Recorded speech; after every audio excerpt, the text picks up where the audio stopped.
রব্বুল আলামিন সর্বপ্রথম যখন আদম আলাইহিস সালামকে দুনিয়াতে পাঠান, সর্বপ্রথম যে মসজিদ নির্মিত হয়েছে সেটা হলো কাবা। কোন মসজিদ? একটু লাইভলি থাকবেন তাহলে বুঝতে পারবেন। এই কাবা নির্মাণের 40 বছর পর দ্বিতীয় যে মসজিদটা নির্মিত হয়েছে সেটা হলো আল আকসা। কত বছর পরে? মাত্র 40 বছর। এই আল আকসাই পৃথিবীর ইতিহাসের দ্বিতীয় মসজিদ। অগণিত নবী রসুল এখানে জন্ম নিয়েছেন, এই বাইতুল মুকাদ্দাসে এখানে বেড়ে উঠেছেন। এই জায়গা কেন্দ্র করে তারা বিশ্বকে শাসন করেছেন, দাওয়াতি কাজ করেছেন, আল্লাহ তাওহীদের বাণী প্রচার করেছেন। এই আল আকসাই হচ্ছে নবী ইব্রাহিম আলাইহিস সালামের হিজরতের জায়গা। আমি শুধু মূল পয়েন্টসগুলো টাচ করছি, আপনাদের বিস্তারিত আপনারা পড়ে নেবেন। এই আল আকসাই হচ্ছে নবী ইব্রাহিম আলাইহিস সালামের হিজরতের জায়গা। তিনি থাকতেন ব্যাবিলনে, ইরাকের বাবেল শহরে। সেখান থেকে মূর্তি পূজারী পরিবার ত্যাগ করে তিনি চলে গিয়েছিলেন এই আল আকসায়, জেরুজালেমে। ওই জায়গাকে তখন বলা হতো শাম। এখন ওই জায়গাকে শামই বলা হয়, কিন্তু এখন শাম বলতে আমরা বেসিক্যালি সিরিয়াকে বুঝি। কিন্তু আসলে শাম শব্দ দিয়ে এই সিরিয়া শুধু না, প্যালেস্টাইন, লেবানন, জর্ডান, সিরিয়া পুরো জায়গাটাই শামের অন্তর্ভুক্ত।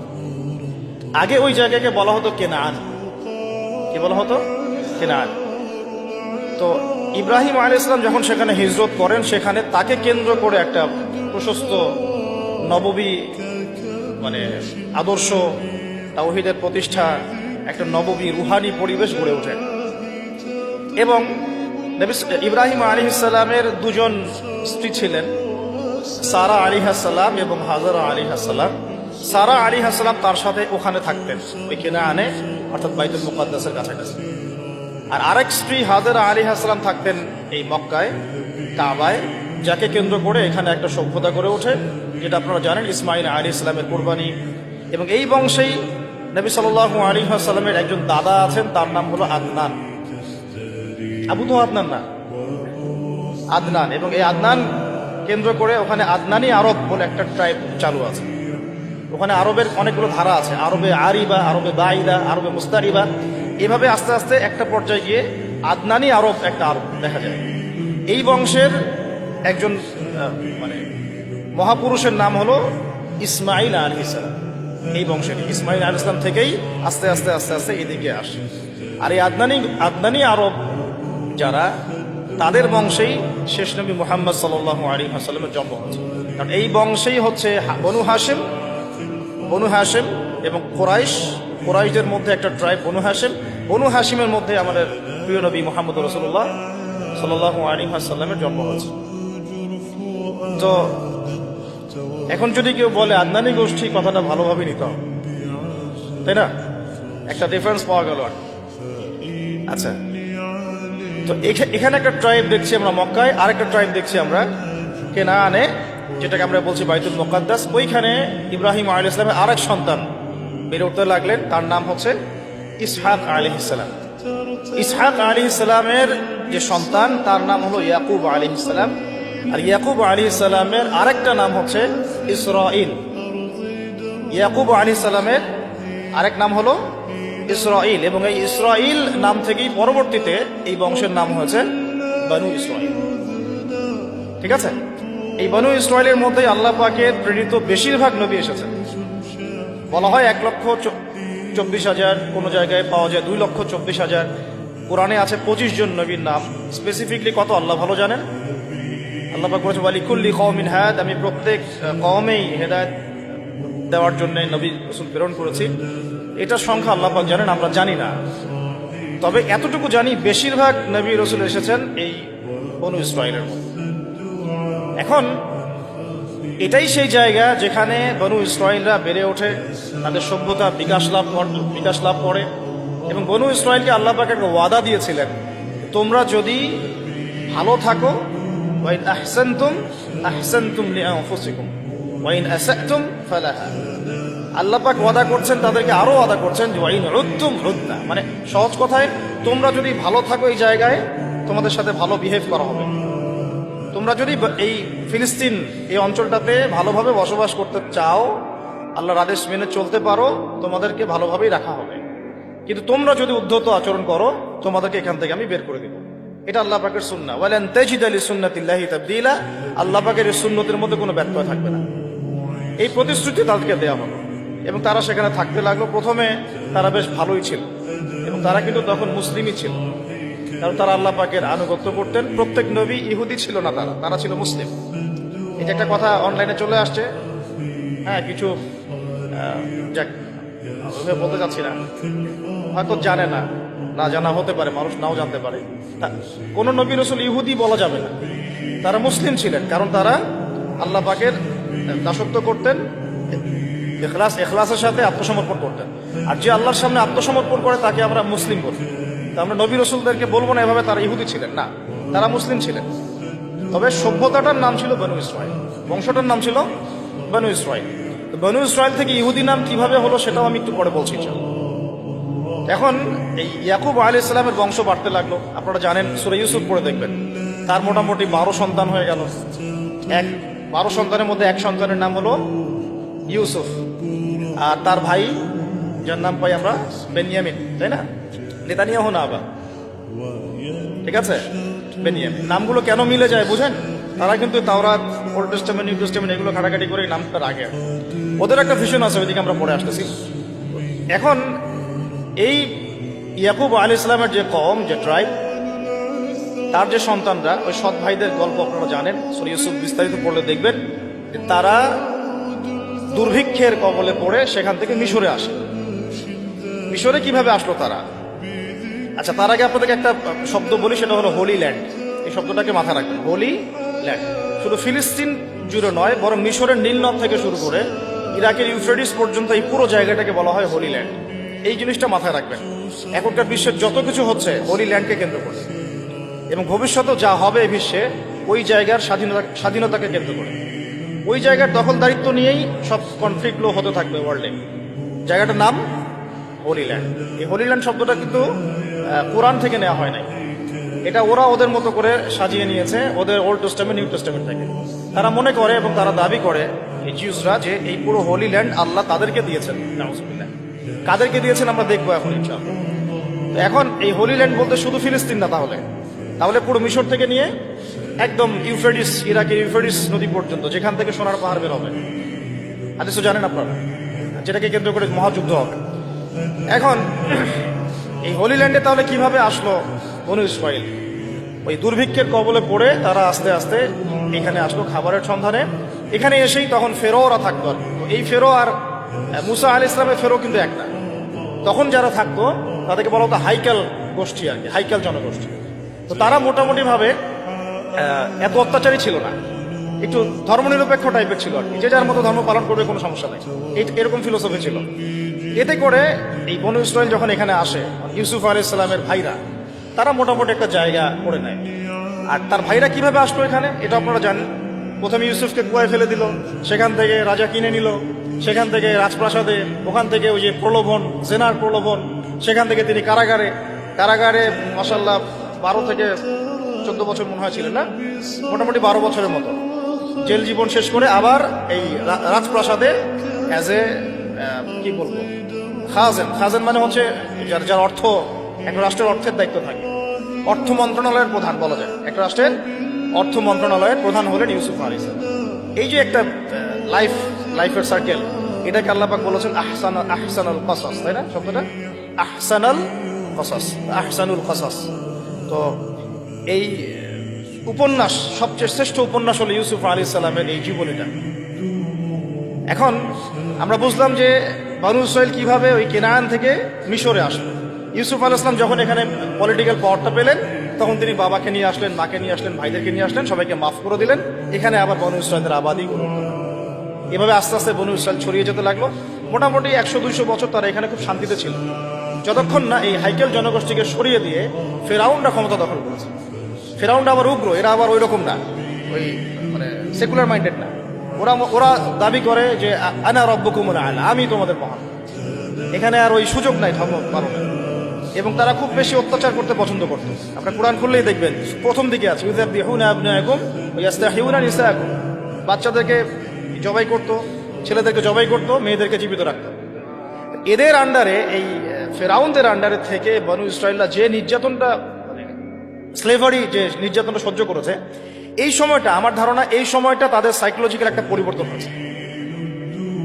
এটা আমার শুধু কথা না, ডক্টর রাগিব সার্জানি থেকে শুরু করে আলী মোহাম্মদ সাল্লাবি এই কথা বলেছে যে যখন তারা ফেরাউনের আন্ডারে থেকে এই টর্চার সহ্য করেছে প্রায় এরকম 100 বছর একটা জাতি যখন এভাবে টর্চার সহ্য করতে থাকে, চোখের সামনে জবাই করে দেওয়া হচ্ছে বাচ্চাদেরকে, ছেলেদেরকে, মেয়েদেরকে ধর্ষণ করা, জীবিত রাখা, তখন এই স্লেভারির মধ্যে থাকতে থাকতে ওদের মধ্যে একটা অ্যারোগেন্সি চলে আসে। ঠিক ওই একই কাজটা কিন্তু ওরা এখন মুসলমানদের সাথে করতেছে, খেয়াল করে দেখেন। ওই জিনিসটার শিক্ষা তারা এই ফেরাউনদের কাছ থেকে পেয়েছে।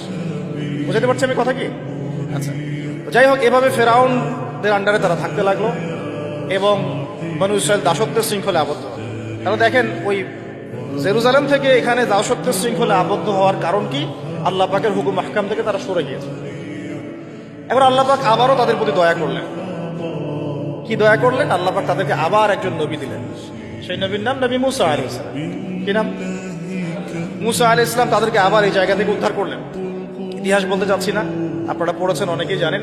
কোরআনের পাতায় পাতায় ফেরাউন আর বনী ইসরাইল, কিভাবে ফেরাউনকে ডুবে মারা হলো, কিভাবে বনী ইসরাইলকে নিয়ে তিনি এখান থেকে বের হলেন, গিয়ে বনী ইসরাইল ফেরাউনের হাত থেকে নাজাত পেয়ে যখন ফেরাউনের দলবল লোহিত সাগরে ডুবে মরল, এরপরে কিন্তু মুসা আলাইহিস সালাম তার এই অনুসারীদেরকে নিয়ে এই জেরুজালেমের দিকে আবার যাচ্ছিলেন।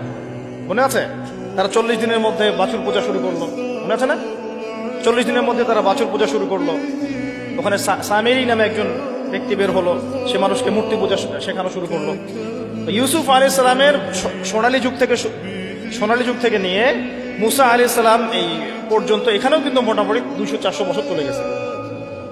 এরপরে নাজাতপ্রাপ্ত বনী ইসরাইল যাদের প্রতি আল্লাহ পাক রহম করলেন, তাদেরকে নিয়ে মুসা আলাইহিস সালাম এই ফিলিস্তিনের দিকে এগিয়ে যাচ্ছিলেন।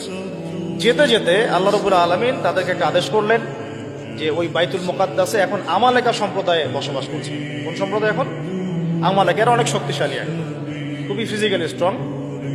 তো তোমাদেরকে ওই জায়গা যদি এখন পেতে হয় তাহলে এদের সাথে জিহাদ করতে হবে। এই ঘটনাটা কিন্তু সূরা বাকারার শেষের পারার মধ্যে আছে, একদম শেষের দিকে।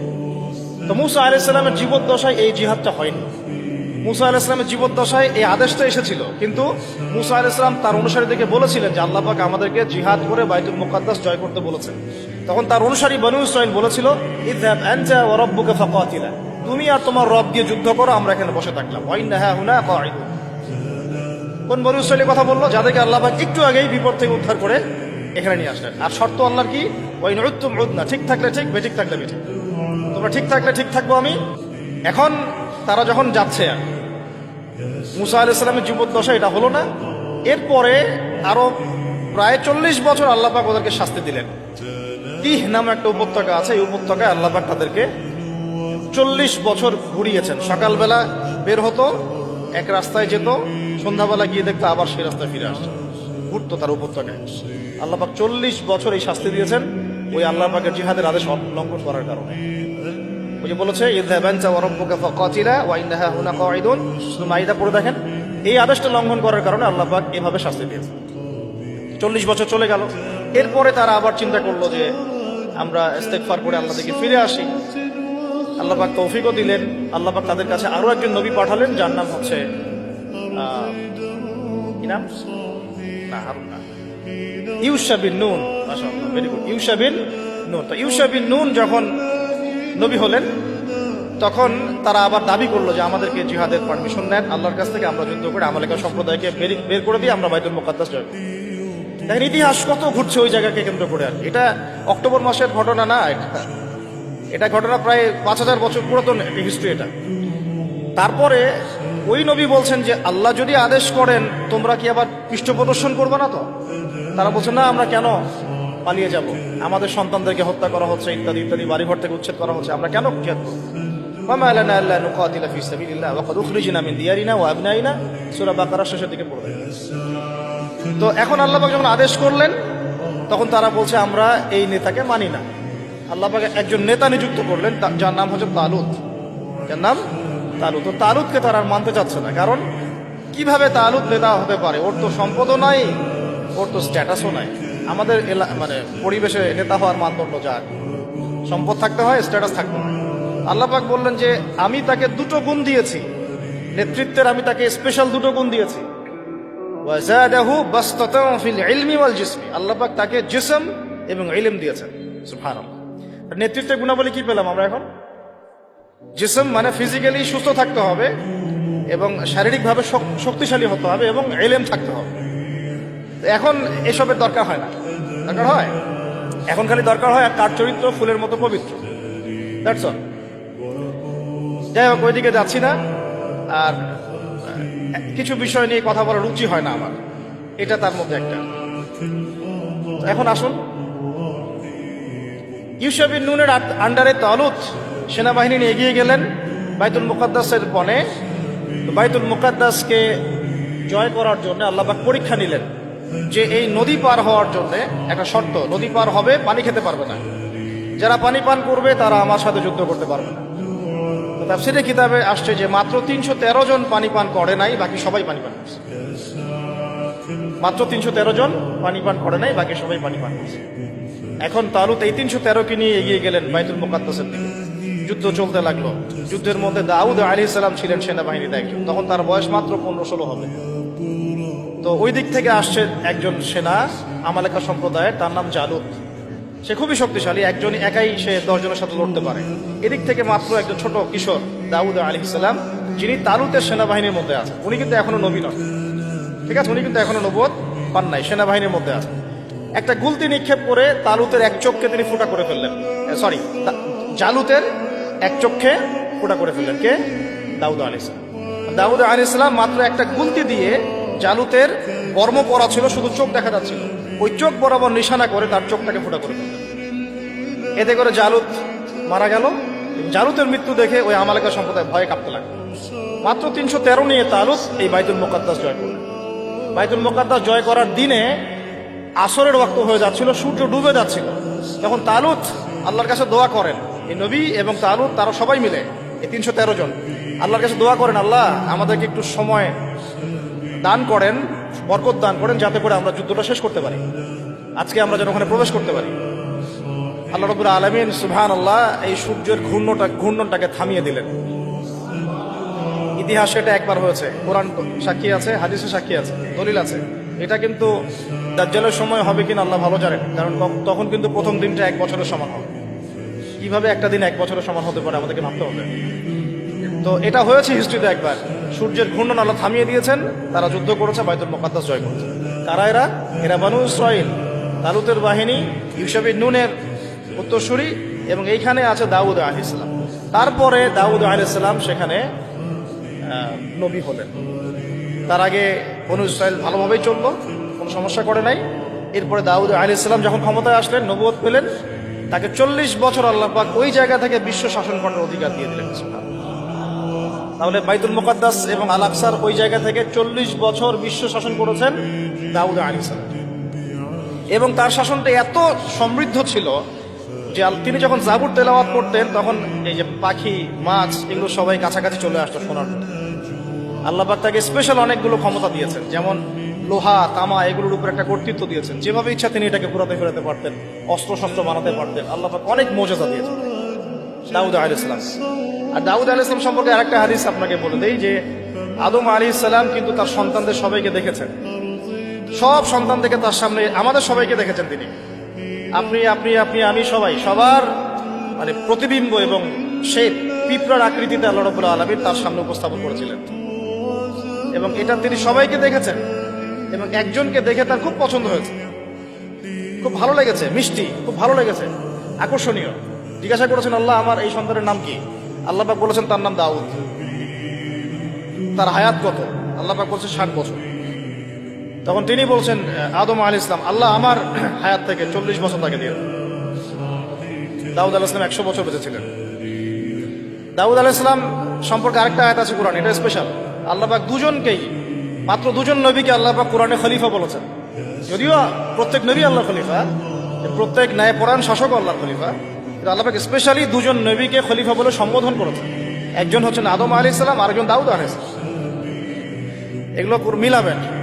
খলিফার কাজ আমি অনেকদিন বলেছি, খলিফার কাজ হচ্ছে ইন্না জাআলনাকা খলিফাতান ফিল আরদ, আমি তোমাকে পৃথিবীতে খলিফা করেছি। ফাহকুম বাইনান নাসি বিল হক, মানুষের মাঝে হকের মানদণ্ডে বিচার ফয়সালা করো। ন্যায় বিচার করা হচ্ছে খলিফার কাজ। যে সমাজে ন্যায় বিচার করে সে আল্লাহর খলিফা, যে করে না সে শয়তানের খলিফা। সিম্পল। ফাহকুম বাইনান নাসি বিল হক ওয়া লা তাত্তাবি'ল হাওয়া, নিজের প্রবৃত্তির অনুসরণ করো না। ইউদিল্লাকা আন সাবিলিল্লাহ, তাহলে আল্লাহর পথ থেকে এটা তোমাকে সরিয়ে নিয়ে যাবে। ইন্নাল্লাযীনা ইউদিল্লুনা আন সাবিলিল্লাহ লাহুম আযাবুন শাদীদ, যারা আল্লাহ পাকের পথ থেকে বিচ্যুত হয়ে যায় এদের জন্য মর্মান্তিক শাস্তি অপেক্ষা করছে। বিমা নাসু ইয়াউমুল হিসাব, যেহেতু কিয়ামতের হিসাবের দিনটা ওরা ভুলে গেছে। দাউদ আলাইহিস সালামের পরে সাকসেসফুলি আরো 40 বছর এই বিশ্বটাকে শাসন করেছেন ফ্রম জেরুজালেম তার ছেলে সুলাইমান আলাইহিস সালাম, এবং তার শাসনটা তার বাবার চেয়ে আরো সুপিরিয়র ছিল।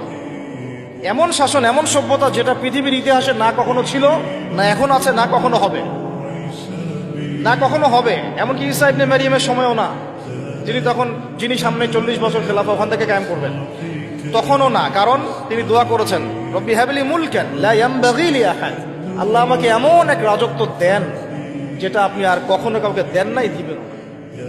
কে দোয়া করেছেন এটা? ভাষা বুঝতেন, ত্রিপুরার ভাষা বুঝতেন, তার আদেশে জিনরা কাজ করতো। জিনদেরকে বলতেন সমুদ্রে ডুব দিয়ে মণিমুক্তা নিয়ে আসো, বের করতো। এমন একটা প্রাসাদ নির্মাণ করেছেন যেখানে পা ফেললে মনে হচ্ছে যে সমুদ্রে পা ফেলছে, এত স্বচ্ছ। সাবার রানীর সিংহাসন তুলে নিয়ে আসলেন মুহূর্তের মধ্যে, চোখের পলক ফেলতেই সিংহাসন হাজির। এরকম সভ্যতা টেকনোলজি আবিষ্কার হয়নি, ইনশাল্লাহ হবে। যতই মঙ্গল গ্রহে যাওয়ার স্বপ্ন দেখাক নাসা, এগুলো সম্ভব না। এই টেকনোলজি আসে যেটা ছিল সুলাইমান আলাইহিস সালামের সময়, এটা পৃথিবীতে না ছিল কখনো, না আছে, না থাকবে, শুধুমাত্র তার সময় ছিল। এবং ওই সময়ে সুলাইমান আলাইহিস সালামের শাসনে জেরুজালেম থেকে পুরো বিশ্বটাকে শাসন করেছে বনু ইসরাঈল। এবং তারা তখন মুসলিম ছিল, আত্মসমর্পণকারী আল্লাহর বান্দা ছিল, তারা কিন্তু খারাপ ছিল না তখন। এরপরে তাদের অধঃপতনটা শুরু হয়। এরপর থেকে আমি একটু গুটিয়ে নেই, অনেক সময় তো নেওয়া যাবে না। এরপর থেকে অধঃপতনটা শুরু হয়। কিরকম? তারা আবার আল্লাহ পাকের বিধিবিধান যেগুলো সেগুলো লঙ্ঘন করে। মৌলিকভাবে তারা কয়েকটা বিধিবিধান লঙ্ঘন করেছে। একটা হচ্ছে শিরক। এক নম্বর কি? শিরক। তারা আল্লাহ পাকের সাথে শিরক করা শুরু করলো, নবীর আদেশ লঙ্ঘন করা শুরু করলো, এবং অর্থনৈতিক জীবনে গিয়ে সুদ খাওয়া শুরু করলো। সুদের কথাটা মারাত্মকভাবে আসছে ওদের কাছে, ওদের ব্যাপারে। সুদ তারা চালু করলো, সুদ। অন্যের সম্পদ আত্মসাৎ করা শুরু করলো, ঠিক যেমন এখনকার মনিটরি সিস্টেম দিয়ে তারা করছে, সেম জিনিস। এবং তারা মাদক দ্রব্যটাকে অ্যাভেলেবল করে ফেললো, জেনাটা বেড়ে গেল, জেনা। এই পাপাচারগুলো যখন বাড়তে থাকলো, আল্লাহ পাক তখন তাদের উপরে অন্য পরাশক্তি চাপাই দিলেন। তাদের মধ্যে দুইজনের নাম মেনশন করবো আমি আজকে শুধু। একজন হচ্ছে নেবুজাত নেজার, একজনের নাম নেবুজাত নেজার। সে এসে আক্রমণ করে পুরা বানু ইসরাইলকে একদম ম্যাসাকার করে ওখান থেকে বের করে। ওরা যা করতেছে এখন ফিলিস্তিনিদের উপরে, এর চাইতেও ভয়ঙ্কর শাসক ছিল নেবুজাত নেজার, যাকে অনেকে বুখতে নাসর বলে না। তিনি একজন রোমান পারস্যের সম্রাট ছিল আর কি। সে এসে পুরো বাইতুল মুকাদ্দাস জয় করে এই ফাসেক, যারা বানু ইসরাইলের মধ্যে ফাসেক জালেম হয়ে গেছে যারা, ওদেরকে পিটিয়ে এখান থেকে বের করে দিল, দিয়ে পুরো জায়গাটা দখল করলো। বাচ্চাদেরকে হত্যা করেছে, মেয়েদেরকে ধর্ষণ করেছে, এবং ছেলেদেরকে হত্যা করেছে। এভাবে সুদীর্ঘকাল চলতে লাগলো। আল্লাহ পাক তাদের দিকে আবারও মুখ ফিরিয়ে তাকালেন। আল্লাহ পাক তাদেরকে আরো একটা চান্স দিলেন। ওই জায়গায় নেবুজাত নেজারের ওই সভ্যতার পতন হলো, তারা আবার বাইতুল মুকাদ্দাসে। এরপরে তারা আবার সেখান থেকে, এখানে একটা বিষয় ভুল হয়ে গেল। নেবুজাত নেজার একটা কাজ করেছিল, সে ওই বনু ইসরাঈলের মধ্যে অবাধ্য যারা, ওদেরকে বেঁধে নিয়ে ব্যাবিলনে নিয়ে আসছে, এই ইরাকের ব্যাবিলনে। এখানে দাসত্বের জীবনে তাদেরকে অভ্যস্ত করেছে, ওই ফেরাউনদের মতোই। তো এই দাসত্বের জীবনে যখন তারা আছে, তখন তারা আলোচনা করতো একে অপরের সাথে যে আমাদের একজন মাসিহ আসবে। কে আসবে? আমাদের একজন মাসিহ আসা বাকি আছে, একজন নবী আসা বাকি আছে, যিনি আসলে আমরা আবার বাইতুল মুকাদ্দাস ফিরে পাবো। তারা এখন চর্চা করতো, তাদের যে ধর্মগ্রন্থ তাওরাত, তালমুদ, এগুলোতে এটা লেখা ছিল। তারা এভাবে চিন্তা করত, এইভাবে তারা স্বপ্ন দেখতে থাকলো ওই দাসত্বের জীবনে। আল্লাহ পাক তাদের সেই মাসিহকে পাঠালেন। আলহামদুলিল্লাহ, সেই মাসিহ হচ্ছেন ঈসা আলাইহিস সালাম। তো মাসিহ ঈসা আলাইহিস সালাম যখন আসলেন, তারা তাদের মাসিহকে চিনতে ভুল করলো, ব্যর্থ হলো। বরং তারা তাকে অপবাদ দিল যে সে একজন জারদ সন্তান, নাউজুবিল্লাহ, তার মা একজন ব্যভিচারিণী, নাউজুবিল্লাহ। মনে আছে সূরা মারিয়াম? তারা এভাবে অপবাদ দেওয়া শুরু করলো। তখন আল্লাহ পাক দ্বিতীয় গজবটা পাঠালেন, যেটা একটু আগে বলতে চাচ্ছিলাম। দ্বিতীয় গজবটা পাঠিয়েছেন আল্লাহ পাক রোমান সেনাপতি টাইটাসের হাত দিয়ে। রোমান সেনাপতি টাইটাস দ্বিতীয়বার এসে নেবুজাত নেজারের মতোই এদেরকে আবার ওখান থেকে বের করে। লাতুফসিদুন্না ফিল আরদি মাররাতাইন, লাতুফসিদুন্না ফিল আরদি মাররাতাইন, দুইবার তোমরা এই জমিনে ফাসাদ সৃষ্টি করবো। আল্লাহ পাক সূরা বনী ইসরাঈলে বলেছেন ওইটা। এই দুইবার হচ্ছে এই দুইবার, নেবুজাদ নেজারের সময় একবার, তার আগে একবার, আর এই যে রোমান সম্রাট টাইটাসের সময়। প্রথমবার কারণ কি ছিল? তারা সুলাইমান আলাইহিস সালামের এই যে রেখে যাওয়া সালতানাত এবং সেই আদর্শ ঐতিহ্য ইমান এগুলো রক্ষা করতে ব্যর্থ হলো। দ্বিতীয়বার তারা তাদের মাসিহকে চিনতে ব্যর্থ হলো। এবার রোমান সেনাপতি ওখানে আবার ম্যাসাকার করলো, একদম জেনোসাইড। এক কথা আমরা কি বলি, জেনোসাইড। যেমন ওই যে আপনারা ওই হিটলারের ঘটনাগুলো পড়েন না, দেখেন জেনোসাইড জেনোসাইড একটা শব্দ শোনেন, এরকম। তারপর বাকি যে বনু ইসরাঈলগুলো বেঁচে ছিল ওদেরকে আল্লাহ রাব্বুল আলামিন পৃথিবীর বিভিন্ন জায়গায় উদ্বাস্তুর মতো রেখে দিলেন, এক জায়গায় থাকতে পারলো না তারা। আর সবাই মিলে ওই বাইতুল মুকাদ্দাসে থাকতে পারলো না, কেউ এখানে কেউ এখানে কেউ এখানে কেউ এখানে। বেশিরভাগ চলে গেল মদিনার দিকে। কোন দিকে? মদিনার তখন নাম হচ্ছে ইয়াসরিব, আর কিছু আছে খাইবারে। এই বিচ্ছিন্ন ভাই বহুত উদ্বাস্তুর মতো, তারা তখন কোনো রাষ্ট্র নাই। কোন জায়গা থেকে এখানে আসলো দেখেন, রুলিং স্টেট থেকে। রুলিং স্টেট থেকে কোন কোন জায়গা থেকে আসতেছে দেখেন, মিশর থেকে মুসার হাত ধরে আবার এখানে, আবার তালুত, আবার জালুত, আবার দাউদ, আবার সুলাইমান, আবার ব্যাবিলন, এখান থেকে আবার মাসিহকে চিনতে ব্যর্থ হওয়া, তারপর আবার ঘুরে ফিরে উদ্বাস্তুর মতো বিশ্বের বিভিন্ন জায়গায় ছড়িয়ে ছিটিয়ে থাকে। ইতিহাস অনেক গভীর। এবার আল্লাহ পাক তাদেরকে আরো একটা সুযোগ দিলেন। সুবহানাল্লাহ, আল্লাহ পাকের কত দয়া আর কত ধৈর্য, চিন্তা করলে আমাদের মনে হয় ইনশাআল্লাহ আমরা জান্নাতে যাব। ওরা যা করেছে অবাধ্যতা, তারপরে ওদের অবাধ্যতা ইতিহাস রচনা করা যাবে, রচিত হয়েছেও, মহাকাব্য রচনা করা যাবে ওদের অবাধ্যতা নিয়ে। ঠিক আছে, তারপরে আল্লাহ পাক আরো একটা চান্স দিলেন। সুবহানাল্লাহ, ওদের মাসিহকে চিনতে তো ভুল করলোই, ওকে তো গালি দিলই ঈসা আলাইহিস সালামকে। শুধু তাই না, তারা তাকে হত্যারও চেষ্টা করলো, এবং তারা এর আগে অনেক নবীকে হত্যাও করেছে, যেমন জাকারিয়া আলাইহিস সালাম, যেমন ইয়াহইয়া আলাইহিস সালাম, তাদেরকে হত্যা করা হয়েছে। সূরা ইয়াসিন পড়লে আপনি দেখবেন একদিনেই তারা 3 জনকে হত্যা করেছে, একদিনেই 3 জনকে। এখন মাসিহকে চিনতে ব্যর্থ হওয়ার পরে আল্লাহ পাক তাদেরকে তো আযাব দিলেনই, ওই রোমান সম্রাট টাইটাসের হাত দিয়ে উদ্বাস্তুর মতো রেখে দিলেন, কিন্তু আরেকটা সুযোগ আল্লাহ পাক তাদেরকে দিলেন। এই সুযোগটা ছিল আমাদের নবী মুহাম্মদ সাল্লাল্লাহু আলাইহি ওয়াসাল্লাম। সর্বশেষ একটা চান্স থাকলো, যদি নবী মুহাম্মদ সাল্লাল্লাহু আলাইহি ওয়াসাল্লামের আনুগত্য করে ফিরে আসে, তাহলে ইনশাআল্লাহ মুসলমান হলে আবারও বিশ্বের বুকে তারা দাপটের সাথে চলতে পারবে, যেমন সাহাবায়ে কেরাম চলেছে। বুঝতে পারছেন কথা? এখন এই কথাটা বলে নেই যে তারা কিন্তু ঈসা আলাইহিস সালামকে হত্যা করার চেষ্টাও করেছে। এটা সূরা নিসা মাইদা পড়লে আপনি বুঝতে পারবেন। আল্লাহ পাক বলেছেন ওয়ামা কাতালুহু, তারা চেষ্টা করেছে কিন্তু তারা ওদের মাসিহকে হত্যা করতে পারে নাই।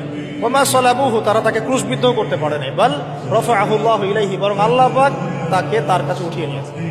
ওয়ালাকিন শুববিহা লাহুম, কিন্তু তাদের মনে হয়েছিল যে তারা তাকে হত্যা করেছে। তারা মনে করে তারা ঈসা আলাইহিস সালামকে হত্যা করেছে। ঠিক আছে, তারা মনে করে তারা ঈসা ইবনে মারইয়ামকে হত্যা করেছে, তারা সফল হয়েছে, এবং তারা এটাকে ফখর করে বলে যে ইন্না কাতালনাল মাসিহা ঈসা ইবনে মারইয়াম রাসূলুল্লাহ। সূরা নিসা মাইদা পড়লেন। আল্লাহ বলছেন না, তোমরা হত্যা করো নাই, ক্রুশবিদ্ধ করতে পারো নাই, বরং আল্লাহ পাক তাকে উঠিয়ে নিয়েছে। তখন ঈসা আলাইহিস সালামের অনুসারী যারা ভালো ছিল তাদেরকে বলা হয় নাসারা। কি বলা হয়? নাসারা। তখন বনু ইসরাঈল দুই ভাগে ভাগ হয়ে গেছে। একটা এই যে বনু ইসরাঈল নাম থেকে ইহুদ হয়ে গেল কেন? ওই যে মাসিহকে চিনতে ব্যর্থ হলো তাই, মাসিহকে হত্যার চেষ্টা করলো তাই। এরপর থেকে ওদেরকে আর বনু ইসরাঈল বলা হয় নাই, বলা হচ্ছে ইহুদ। কি বলা হচ্ছে? ইহুদ। আরেকটা সুযোগ নবী সাল্লাল্লাহু আলাইহি ওয়াসাল্লাম ছিলেন, যখন নবী সাল্লাল্লাহু আলাইহি ওয়াসাল্লাম কেউ চিনতে ব্যর্থ হলো, তখন তাদেরকে বলা হলো মাগদুবি আলাইহিম ওয়া লাদ্দাল্লিন, অভিশপ্ত বলা হলো। তারপরে ইহুদ থেকে বলা হলো কি? মাগদুব, অভিশপ্ত। আগে নাম ছিল বনু ইসরাঈল, মাসিহকে চিনতে ব্যর্থ হওয়াতে নাম হয়ে গেল কি? ইহুদ। আবার নবী সাল্লাল্লাহু আলাইহি ওয়াসাল্লাম কেউ চিনতে ব্যর্থ হওয়াতে নাম হলো মাগদুব। মাগদুব মানে কি?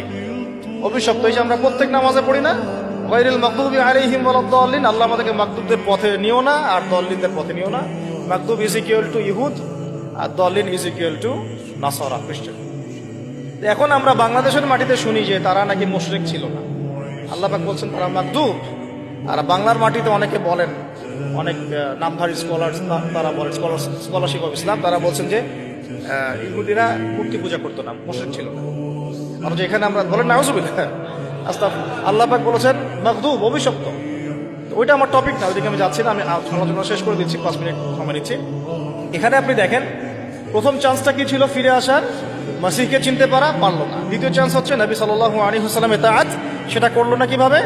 মদিনায় বসে আছে তারা, আল্লাহর নবী 13 বছর মক্কায় দাওয়াত দিয়ে আসলেন, মনে আছে?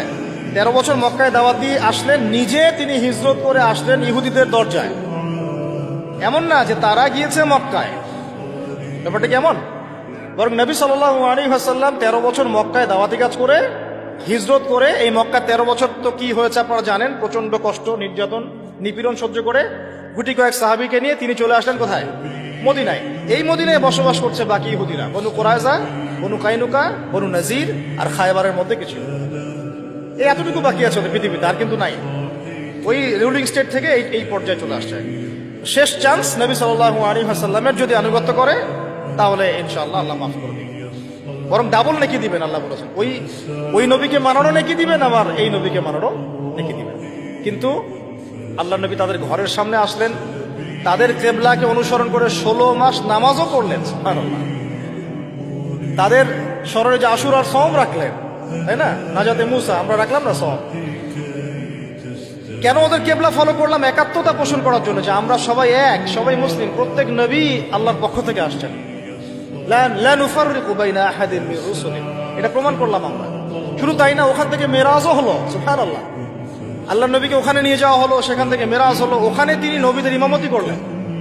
সমস্ত নবী ইমামতি কে করলেন? নবী মুহাম্মদ সাল্লাল্লাহু আলাইহি ওয়াসাল্লাম। কোন জায়গা থেকে? মক্কা থেকে না বাইতুল মুকাদ্দাস? বাইতুল মুকাদ্দাস। তাহলে ইহুদিদের সাথে আমরা কিন্তু সত্য একদম ওদের ঘরে নিয়ে গেলাম, কিন্তু এর পরেও বনু কুরাইজা, কাইনুকা, নাজির স্বীকার করলো। লাস্ট চান্স, গড শেষ। শুধু যে স্বীকার করলো না তাই না, বরং তারা একাধিকবার আমাদের নবী সাল্লাল্লাহু আলাইহি ওয়াসাল্লামকে হত্যার চেষ্টা করলো। বনু কুরাইজার সাথে তো আপনারা জানেন কনফ্লিক্টটা কি হয়েছে, খন্দকের যুদ্ধের হিস্ট্রি আছে। বনু কাইনুকার সাথে, ওই আমি অনেকদিন লেকচারে বলেছি, একজন দিনী বোনের ইজ্জতের বিনিময়ে আল্লাহ নবী সাল্লাল্লাহু আলাইহি ওয়াসাল্লাম, আচ্ছা বলি না হলে আপনারা অনেকে বুঝবেন না। বনু কাইনুকা একটা বাজার, সেখানে গিয়ে আমাদের এক মহিলা সাহাবী গিয়েছেন প্রয়োজনে, তাকে শ্লীলতাহানি করা হয়েছে। কে করেছে? এক ইহুদি। তখন একজন মুসলিম যুবক সেখানে ছিলেন, তরুণ, তরোয়াল বের করে ইহুদির গর্দান নামিয়ে দিয়েছে। তখন অন্যান্য ইহুদিরা মিলে ওই মুসলিমকে শহীদ করেছে। এই ঘটনা যখন নবী সাল্লাল্লাহু আলাইহি ওয়াসাল্লামের কাছে আসে, তখন মদিনায় যে মদিনা সনদ হয়েছে, এই সনদের চুক্তি কেটে যায়। সনদে ছিল যে আমরা সবাই মিউচুয়ালি থাকবো, কেউ কারোর সাথে লড়াই করবো না বা জুলুম করবো না, ঠিক আছে, বরং আমরা যদি আক্রমণের শিকার হই মদিনা, তাহলে সবাই একসাথে আমরা প্রতিহত করব। কিন্তু তারা এটা রাখলো না। বনু কাইনুকা প্রথম ঘটনা ঘটালো এটা। এরপরে নবী সাল্লাল্লাহু আলাইহি ওয়াসাল্লাম, এখানে দেখেন আল্লাহ নবী সাল্লাল্লাহু আলাইহি ওয়াসাল্লাম তো সাহাবীকে বকাঝকা করেনই নাই, বলেন নাই যে সাহাবী তুমি ভুল করেছো, আইন নিজের হাতে কেন তুলে নিয়েছো, একজন দিনী বোনের জন্য এত বড় রিস্ক নেওয়ার কি দরকার ছিল, এরকম কোনো সেন্টেন্স তিনি ইউজ করেন। বরং তিনি সাহাবীদেরকে বলেছেন বর্ম পরে বের হও, বনু কাইনুকাকে আক্রমণ করতে হবে। বনু কাইনুকাকে আক্রমণ করা হলো, তাকে বের করে দেওয়া হলো, পুরো একদম ব্যাগ এন্ড ব্যাগেজ তারা এখান থেকে বের হয়ে গেল, শেষ। একটা গোত্র গণ। একটা থাকলো নাজির। এই নাজির আল্লাহ নবী সাল্লাল্লাহু আলাইহি ওয়াসাল্লামকে হত্যার চেষ্টা করলো, উপর থেকে লোহা ফেলে, লোহা বা চাক্কি যেটা আমরা বলি, এটা ফেলে হত্যার চেষ্টা করেছিল। আল্লাহ নবী বসেছিলেন, তার উপর থেকে ফেলার চেষ্টা করেছিল। এই ঘটনা কেন্দ্র করে বনু নাজিরকে নবী সাল্লাল্লাহু আলাইহি ওয়াসাল্লাম মদিনা থেকে বের করে দিলেন। দুইটা গেল গণ। একটা থাকলো বাকি বনু কুরাইজা, এ মোটামুটি সবচেয়ে বড় ছিল। এ আবার কি করলো, আবু সুফিয়ান বাহিনী, ওই যে কুরাইশ, তাদের সাথে এবং গাতাফানদের সাথে চুক্তি করলো যে খন্দকে আপনারা আক্রমণ করেন বাহির থেকে, আমরা ভিতর থেকে আক্রমণ করব। ব্যাস, নবী সাল্লাল্লাহু আলাইহি ওয়াসাল্লাম এই খবর জানতে পারলেন যখন, খন্দকে বিজয়ের পর, খন্দকে যখন আবু সুফিয়ানের বাহিনী ফেরত চলে গেল, তখন তিনি বনু কুরাইজায় না গিয়ে আসরের নামাজ পড়তে নিষেধ করলেন। বনু কুরাইজার এক একটা গাদ্দারকে ধরে ধরে গর্দান নামানো হয়েছে, তারপর এখান থেকে বের করে দেন। 3টা গণ শেষ। আর একটা বাকি ছিল খায়বার। আর খায়বারের ঘটনা তো আপনারা জানেন, হুদাইবিয়া সন্ধির ঠিক পরেই নবী সাল্লাল্লাহু আলাইহি ওয়াসাল্লাম খায়বার আক্রমণ করেছেন। আলী রাদিয়াল্লাহু আনহুকে পতাকা দিয়েছেন, তার হাতে খায়বার বিজয় হয়েছে। পুরো ইহুদিদের নাম ও নিশান এই আরব থেকে মিটিয়ে ফেলা হলো। বাকি যে গুটি কয়েক বেঁচে ছিল, ইন্তেকালের 4 দিন আগে বা 3 দিন আগে, আল্লাহ নবী সাল্লাল্লাহু আলাইহি ওয়াসাল্লামের ইন্তেকালের 4 দিন বা 3 দিন আগে, কোন সিরাতের কিতাবে আমরা পেয়েছি 7 দিন 5 দিন, ইখতিলাফ আছে। তিনি বললেন, আমাদের নবীজি বললেন, বাকি যে ইহুদিরা আছে এই জাজিরাতুল আরবের মধ্যে, সবগুলোকে একটা একটা করে ধরে ধরে এখান থেকে বের করে দিবেন। কে বললেন? আমাদের নবী সাল্লাল্লাহু আলাইহি ওয়াসাল্লাম। এরপরে নবী সাল্লাল্লাহু আলাইহি ওয়াসাল্লামের এই আদেশটা বাস্তবায়ন করেছেন আবু বকর সিদ্দিক, ওমর ইবনুল খাত্তাব, উসমান বিন আফফান, আলী ইবনে আবি তালেব। পুরো জাজিরাতুল আরব মানে পুরো আরব বিশ্ব থেকে ওদেরকে বের করে দেওয়া হয়েছে। এই বের করে দেওয়াটা কি অন্যায় হয়েছে? এরা নবীদেরকে হত্যা করা জাতি, আল্লাহ নবীকে হত্যার চেষ্টা করেছে, জুলুমের উপর জুলুম, কিভাবে তাদের উপর আর রহম করা যায়, সব চান্স ক্লোজ, শেষ। এতগুলো সুযোগ তো আমরা পাই নাই, যত সুযোগ ওরা পেয়েছে। এরপরে নবী সাল্লাল্লাহু আলাইহি ওয়াসাল্লামের 4 খলিফার যুগ শেষ। 5 মিনিট এদিকে মনোযোগ দেন, জাস্ট 5 মিনিট। নবী সাল্লাল্লাহু আলাইহি ওয়াসাল্লামের 4 খলিফার যুগ শেষ। 4 খলিফার যুগ ছিল 30 বছর। কত বছর? 30 বছর। তারপরে উমাইয়াদের যুগ চলেছে 97 বছর। কত বছর? তারপরে আব্বাসীয়রা এসেছে, আব্বাসীয়দের যুগ চলেছে প্রায় 550 বছর। তারপরে ফাতেমিরা একদিকে ছিল, আন্দালুসিয়া একটা খেলাফা ছিল, মোগলরা ছিল, আফগানরা ছিল, আবার সালাউদ্দিন আইয়ুবী রাহিমাহুল্লাহ একটা সালতানাত ছিল, আবার এখানে জেঙ্গিদের একটা ছিল, আর ওসমানীয়দের একটা ছিল। এই যে 1200, এটা মোটামুটি 1250 বছর। আল্লাহ নবীর ইন্তেকালের পর থেকে প্রায় 1250 বছর হবে আর কি, 1200-1250 বছর। এই 1200-1250 বছরে তারা আর কোনোদিনও এই বাইতুল মুকাদ্দাসে ঢুকতে পারে না, শুধুমাত্র কয়েকটা ক্ষেত্র ছাড়া। ওই ক্ষেত্রগুলোর 1 নম্বর ক্ষেত্র হচ্ছে 1099 সালে। কত সালে? 1099 সালে তারা একবার ট্রাই করলো ক্রুসেড যুদ্ধের মধ্য দিয়ে ওই জায়গায় ঢোকার, এবং তারা সফলও হয়েছিল। তারা সেটাকে দখল করতে সক্ষম হলো। কেন দখল করতে সক্ষম হলো? কারণ তখন মুসলমানদের চরিত্র বনু ইসরাইলদের মতো হয়ে গিয়েছে। কথা বুঝতে পারছেন কি? আমরা ওদের মতো হয়ে গিয়েছিলাম। ওই ঈমান চলে গেল, আমল চলে গেল, তাসকিয়া চলে গেল, আমরাও হারাম খাওয়া শুরু করলাম, আমরা একে অপরের সাথে কনফ্লিক্টে চলে গেলাম, দুর্বল হয়ে গেলাম। ওরা এসে দখল করে 1099 দখল করেছে। বেশি দিন লাগে নাই, মাত্র 80 থেকে 90 বছরের মধ্যে 1187-তে আবার সালাউদ্দিন আইয়ুবী রাহিমাহুল্লাহ ওটা আবার ফাতহ করেছে। কত বছর? মাত্র 80 থেকে 90 বছরের মধ্যে। এই মানুষকে নিয়েও বাংলাদেশে বিতর্ক হচ্ছে। এই মানুষকে নিয়েও বাংলাদেশে বিতর্ক, এটা বাংলাদেশেই সম্ভব। কারণ আমরা সবাই হিস্ট্রি পড়ি না। আমরা ইসলামের কিছু অংশ মানার চেষ্টা করি, কিছু অংশ মানতে চাই না। এই জন্য এখানেই পসিবল। অন্য জায়গায় হলে এটা যদি উমর ইবনুল খাত্তাবের সময় এরকম কথা কেউ বলতো, গর্দান নামাই দিত। আইয়ুবী রাহিমাহুল্লাহর সময় যদি এরকম কথা কেউ বলতো, ধরে ধরে গর্দান নামাই দিত। অথবা এতটুকু না করলে হয়তো জেলেতে ঢুকাইত। এতটুকু তো করতেন, বা বেত্রাঘাত করতেন, সবার সামনে লাঞ্ছনা করতেন। 1099 সালে যখন ক্রুসেডাররা এটা দখল করেছে, তার মাত্র 80-90 বছরের মধ্যেই আইয়ুবী রাহিমাহুল্লাহ আবার গিয়ে ওটাকে দখল করেছে। মাত্র 80 থেকে 90 বছর। এরপরে তারা আরো 3-4টা ক্রুসেড লঞ্চ করেছে, একটা দুইটা না। দ্বিতীয় ক্রুসেড, তৃতীয় ক্রুসেড, চতুর্থ ক্রুসেড। প্রত্যেক ক্রুসেডেই দেখা গেছে একদিনে 70,000 করে মুসলমানকে মারা হয়েছে। আমরা এগুলো জানি না। তারপরে অনেক হিস্ট্রি বলতে সময় পাবো না আজকে। দ্বিতীয় তৃতীয় ক্রুসেডের মাঝখানে এমনও ঘটনা ঘটেছে, মুসলমানরা যখন ডিফেন্স করছিল, ওরা 3 লক্ষ সৈন্য নিয়ে আসছে, যার মধ্যে 2,95,000 ওই যুদ্ধের মাঠে মারা গেছে, 5,000 পালায় বাঁচতে পারছে। এরকম করে লড়ছিলেন আমাদের বাবারা। তারপরে আপনারা ওই সাইফুদ্দিন কুতুজের নাম শুনবেন, নুরুদ্দিন জেঙ্গির নাম শুনবেন, অনেকে জাহের বাইবারাসের নাম শুনবেন, রুকনুদ্দিন বাইবারাসের নাম শুনবেন। সবাই ব্যাক টু ব্যাক ক্রুসেডগুলোকে প্রতিহত করে করে বাইতুল মুকাদ্দাসকে রক্ষা করেছে। এই রক্ষা চলেছে দীর্ঘদিন। তারপর ওসমানীয়রা ক্ষমতা এসেছে। আর্তুগরুলের নাম শুনেছেন না? আর্তুগরুল গাজীর ছেলে ওসমান যখন ক্ষমতায় আসে, শাসন সালতানাত প্রতিষ্ঠা করে, সে বাইতুল মুকাদ্দাসের এই অটোম্যানদের হাতে তুলে। প্রায় 697 বছর অটোম্যানরা এটাকে ধরে রেখেছিল। অটোম্যান বলতে বোঝাচ্ছে উসমানীয়রা। এরপরে 1914 সালে এসে প্রথম ওয়ার্ল্ড ওয়ার হয়েছে। এই ফার্স্ট ওয়ার্ল্ড ওয়ারে এসে ওরা এটাকে দখল করেছে। কার হাত ধরে? ব্রিটেনের হাত ধরে। তারপরে ওর মধ্যে সব ইহুদিরা ঢুকলো, জায়গাটা দখলও করলো, মুসলমানদেরকে মেরে কচুকাটা করলো, বাড়িঘর থেকে উচ্ছেদ করলো। ওই নেবুজারনেজার যা করেছিল, টাইটাস যা করেছিল, যুগ যুগ ধরে যা হয়ে এসেছে, ওই একই জিনিসটাকে পুনরাবৃত্তি করলো মুসলমানদের সাথে এবার ইহুদিরা। 1914 সাল থেকে শুরু হলো ব্রিটেনের হাত ধরে, প্রথম বিশ্বযুদ্ধের ঠিক পরপর, যখন ওসমানীয়দের পতন হয়ে গেছে। বেশি দিন হয় নাই, এই তো 1914, 100 বছর হয়েছে কেবল। এই লাস্ট 100 বছরটা হচ্ছে আমাদের অধঃপতনের সময়। লাস্ট 100 বছরে আমরা এই দাসত্বের জীবনে চলে আসলাম। আমরা এখন এগুলো নিয়ে স্বপ্ন দেখছি, আমরা আবার বিজয় করবো ইনশাআল্লাহ। কিন্তু লাস্ট 100 বছরে আমাদের এই অবস্থাটা হয়েছে। 14তে ঢুকে আস্তে আস্তে রাষ্ট্রটাকে বড় করার চেষ্টা করেছে। দফায় দফায় সংঘাত হয়েছে। প্রথম দিকে মুসলমানরা শান্তিপূর্ণভাবে অ্যাক্টিভিটিস নিত, সভা হতো, সেমিনার হতো, সিম্পোজিয়াম হতো, মিছিল হতো। 1933 পর্যন্ত এভাবে চলেছে। তারপর 1933-এর পরে 33 থেকে 40-এর মধ্যে আল কাসাম ব্রিগেড তৈরি করা হয়েছে। আল কাসাম ব্রিগেড এর নেতৃত্ব দিয়েছিলেন ইজউদ্দিন কাসাম। কি নাম? ইজউদ্দিন কাসাম। তিনি এটাকে সশস্ত্র আন্দোলনের রূপ দিয়েছিলেন।